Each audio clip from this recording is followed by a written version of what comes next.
Hello and welcome back. John here, Mountain's Garage. In my clustered, messy garage, I was doing a really good job cleaning and then I got distracted. It's after dinner, it gets dark so early. If I just stay inside, I waste a lot of the evening. Well, relaxing isn't wasting it, but you know what I mean. So I try to come out for a little while and get some stuff done. I've had all kinds of other work to do and things to do. Haven't had a whole lot of time in the 2 days it's been here to mess with the 24 Overland Model 91. It's gonna need a catchier name than that. I had a viewer the other night that I posted the video, pretty sharp. He said, hey, the engine looks all cattywampus, or however whatever term he used for crooked, and he's right. Off camera, I went to put it on the lift, and when the lift jumped, I just have a piece of flat bar under the back of the transmission that just barely sits on the pieces of angle on the inside of the frame rail, and the whole motor fell right out of it. So I just wrestled it back into place, and it's still not where it needs to be.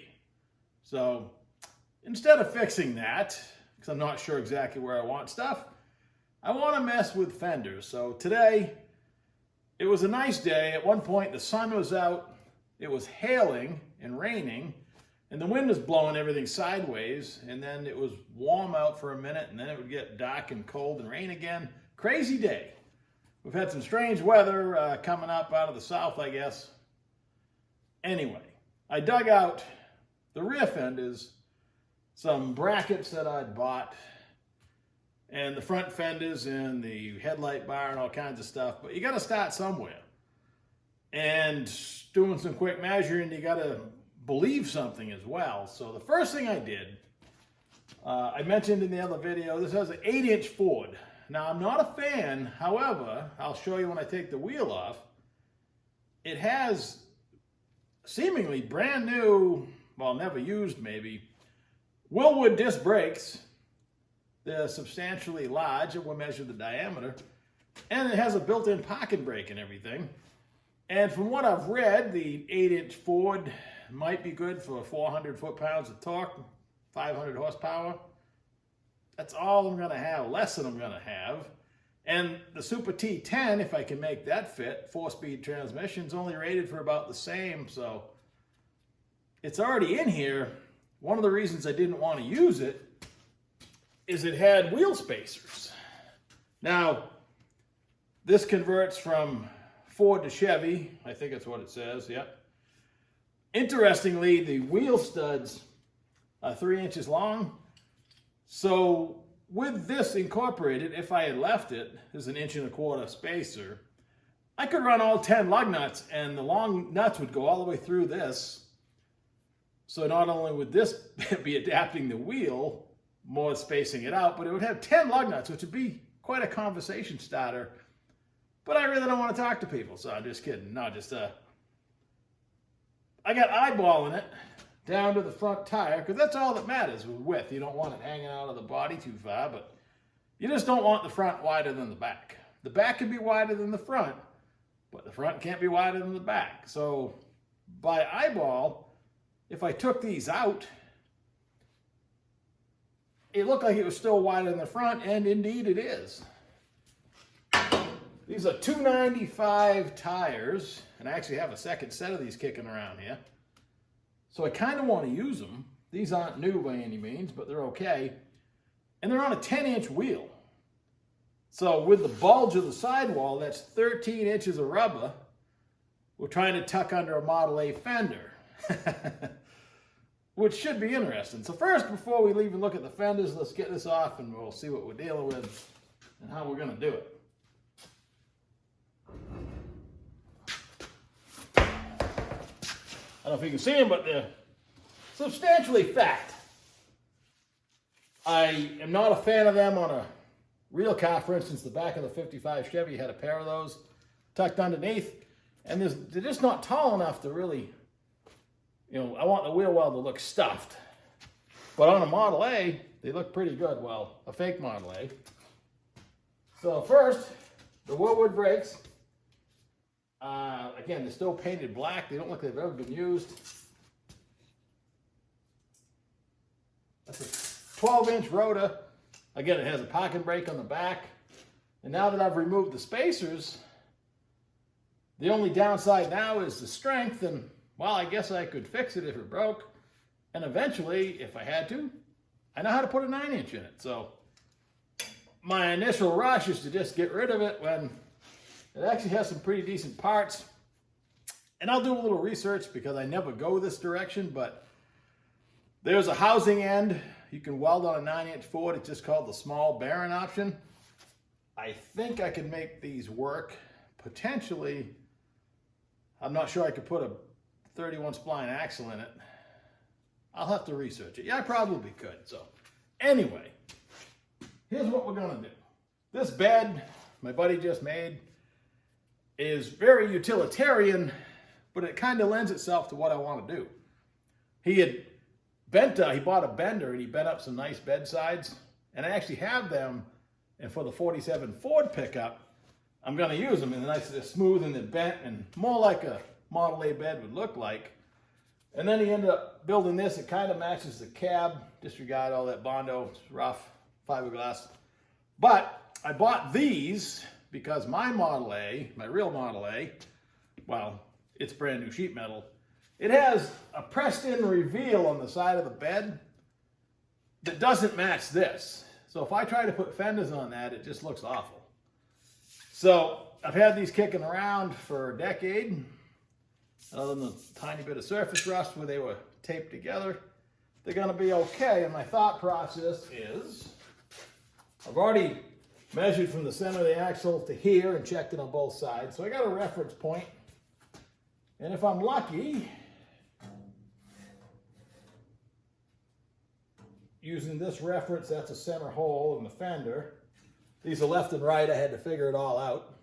The fenders I got have been modified and they've been widened, or they were made widened.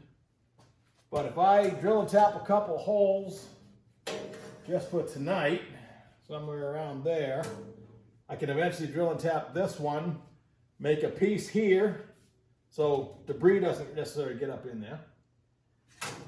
And these are 1 inch wide. My fenders are 12 inches wide. I got 13 inches of rubber. It's gonna look stuffed. It may hang out a little bit, but let me mark and drill. Let's go look at the fenders first. So these were from Max, or somebody that does actual restoration parts for Model A's. And they weren't, well, nothing's cheap, but when I bought them, they were probably $100 for the pair of them. I'll have to look now. These fenders with the lightning bolts on them, if I paid full price, they're marked $150, and it said that they fit a 28-29 Roadster. It says they're bobbed, which they are. Somebody shortened the back up where it kind of kicked out. It still kicks out a little bit. Oh boy, I don't know how much they're bobbed. You can see a weld here where the taillight used to be. It took me a second to figure out exactly how this is supposed to go. This fender needs a little repair here and there, but they line up. And with a little beating and banging, I found some tiny carriage bolts, because these have a square hole where they join the fender. And the carriage bolts came with these big washers, so the carriage piece, the square part, can go into the washer. So I'm going to bolt that up, and then we'll hold it up on the car. I've had it down on the ground. I know how much the rear end goes up and down for the most part, a couple inches, so I don't want to mount them in the wrong spot. I want to use the kind of where I had it marked out. I think it's going to work by eye. Worst case scenario, I got to weld up the holes that I drill and tap and move it up. So there's no wrong way to do any of this because it's all wrong.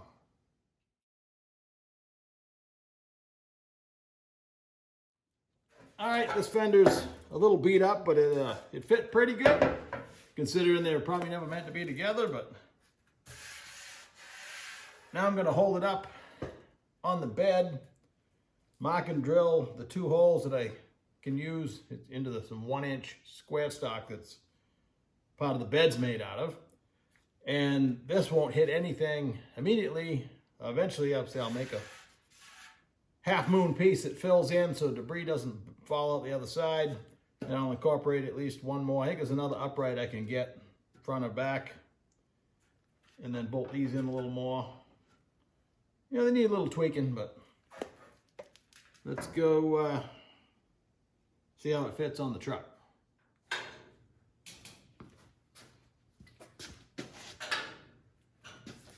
It's still a little floppy, but it's only held on with 2 bolts. Let's put the wheel and tire on it. Take a look. It needs a little bit of support to make it perfect, but let's let the lift down, see what happens. This particular fender seems to have had a hard life. And when I get it where it belongs, in the shape it belongs, you can bounce it and everything's good. I mean, I don't have to run a 10-inch wheel. I have 8-inch wheels. But I put the other side on, and it looks a lot better. So, there's hope. Hang on. This side would run. And probably not even rub. Now let's move to the front.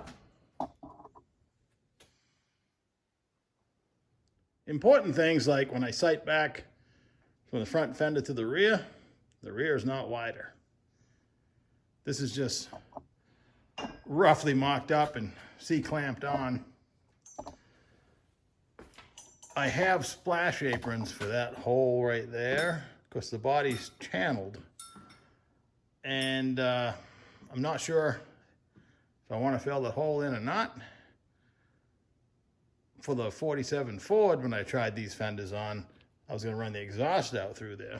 Now I have another set of fenders, so I haven't given up on the full fended look for that yet. But right now we're working on this.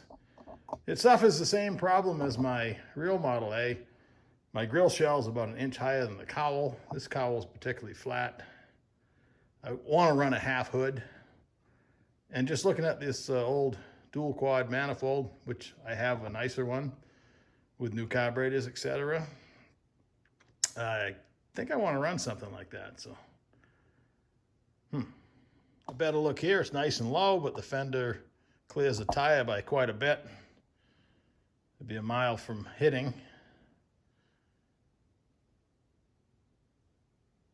Not bad for a bunch of junk. Well, personally, I think it looks a lot better, even though this fender's kind of tweaked. What's the old ugly duckling turned into a swan? I don't want to call it the swan. But one piece at a time. Tomorrow I will explore whether I can even make those splash aprons work. They were off a Model AA truck, so they're huge lengthwise. And same goes for the running boards that I'm going to cut up. I went out, I have a 28 or 9 Model A outside pickup that has the fenders, the hood, the running boards, etc. on it, so I have a way to measure what goes where on a real Model A.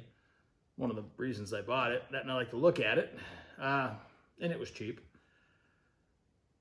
But the running boards I have off that Model AA pickup, which have been sandblasted, which is cool, are way longer than I need. I need like a 59-inch running board, which is pretty long, but the transition onto my bobbed fenders, I need to do a little bit there, so I'm going to bolt it square onto the front fender where it used to live.